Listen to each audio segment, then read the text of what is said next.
Hi friends, Pandian store episode ப்ரோமோவில் என்ன நடக்குதுன்னு பார்க்கலாம் வாங்க. சேனலை சப்ஸ்கிரைப் பண்ணிக்கோங்க, மறக்காமல் பெல் ஐகானையும் கிளிக் பண்ணிக்கோங்க. இங்கே நம்ம குமரவேலுக்கு பயங்கர அதிர்ச்சியை கொடுத்துருக்காங்க நம்ம அரசி வந்து என்ன பண்ணுறதுன்னு தெரியாத ஒரு சுச்சுவேஷனில் தான் அவங்களே தாலியை எடுத்து கட்டிக்கிறாங்க. இங்கே குமரவேலுக்கு பயங்கர அதிர்ச்சியாக இருக்குது. என்னடி இப்படியெல்லாம் போய் சொல்லிக்கிட்டு இருக்க, நான் எப்படி உன் கழுத்தில் தாலி கட்டினேன் அப்படின்னு சொல்லுவோம். நீங்கள் தாங்க என் கழுத்தில் தாலி கட்டினீங்க, இப்போ தானே கொஞ்சம் நேரத்துக்கு முன்னாடி சொன்னீங்க நீங்களும் நானும் ஒரு நைட் ஒன்றா இருந்தோம், அது மட்டும் இல்லாமல் வந்து கட்டி பிடிச்சிட்டு அழுதாயிவ, அதனால தான் நான் இவளை கூட்டிகிட்டு போய் பத்திரமா வச்சுருந்தேன்னு சொன்னீங்க. அப்புறம் எப்படிங்க நீங்கள் தாலி கட்டிட்டு இப்போ கட்டலைன்னு சொல்லிட்டு எல்லோரும் முன்னாடி போய் சொல்கிறீங்க அப்படின்னு சொல்கிறாங்க. இங்கே நம்ம பாண்டியனுக்கு கோமதிக்கு ஒன்றுமே புரியல. கதிருமே பயங்கரமாக யோசிக்கிறாங்க என்ன இது அப்படின்னு சொல்லிட்டு.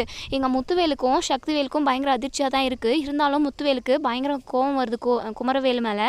நம்ம அவ்வளோ தூரம் எடுத்து சொன்னோம், அந்த அரசி புள்ள வாழ்க்கை விஷயத்தில் தலையிடக்கூடாது, எத்தனையோ டைம் சொல்லியுமே இவன் கேட்காம இப்போது அரசி கழுத்தில் தாலி கட்டியிருக்கான், இவனுக்கு இருக்குது, இனி இவன் இந்த வீட்டில் இருக்கவே கூடாது, வீட்டுக்கு வரட்டும் அவன் அப்படின்னு சொல்லிட்டு நினைக்கிறாங்க. இங்கே குமரவேலு வந்து அரசி, இங்கே பார் அரசி, பொய் சொல்லாத, நான் உன் கழுத்தில் தாலியே கட்டலை, எப்படி உன் கழுத்தில் தாலி வந்துச்சு, அப்போது நீயே கட்டிக்கிட்டியா, இங்கே பாருங்கள் யாருமே நம்பாதீங்க, இவளே அவள் கழுத்தில் தாலியை கட்டிக்கிட்டு இருக்கா அப்படின்னு சொல்லிட்டு குமரவேல் வந்து சொல்கிறாங்க. உடனே இங்கே நம்ம சரவணன் அவங்க, அதாவது அரசி அவங்க அண்ணனுங்க எல்லாருமே சண்டைக்கு வராங்க.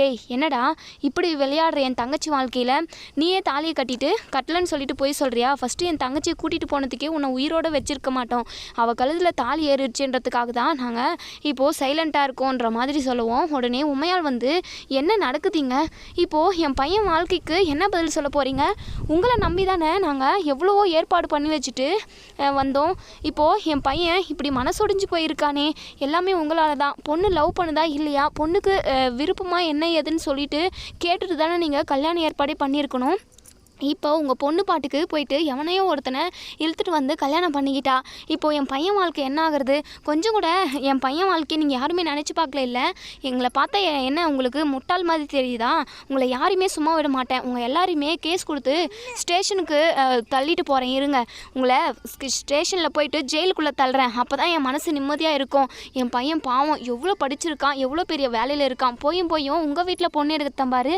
அது எல்லாமே என்னுடைய தப்பு தான் அப்படின்னு சொல்லிட்டு எங்கள் உமையால் வந்து பயங்கரமாக கத்தி அழுதுகிட்டு இருக்காங்க. பாண்டியனுக்கு என்ன பதில் சொல்கிறதுனே தெரியல. இன்னொரு சைடு இங்கே அரசி இருந்துட்டு எல்லாருமே நான் மன்னிச்சிருங்க அப்படின்னு சொல்லிட்டு எல்லாருக்கிட்டையுமே மன்னிப்பு கேட்குறாங்க. எங்கள் உடனே கோமதி வந்து நம்ம அரசியை பயங்கரமாக அடிக்கிறாங்க. என்னடி இப்படி எங்கள் தலையில் மண்ணை வாரி போட்டுட்டு போயிட்டேடி, ஒரு பாட்டில் விஷம் வாங்கி கொடுத்துருந்தா கூட நாங்கள் குடிச்சிட்டு செத்து போயிருப்போம், ஆனால் இப்படி ஒரு அவமானத்தை எங்களுக்கு தேடி கொடுத்துட்டேன்னு சொல்லிட்டு அடிக்கிறாங்க. முத்துவேல் வந்து சக்திவேல் கிட்ட பயங்கர கோவப்படுறாங்க. என்ன இதெல்லாம், உன் மகனும் நீயும் இந்த வீட்டில் இனிமேல் இருக்கவே கூடாது, வெளியே போங்கடா நாய்ங்களே அப்படின்னு சொல்லி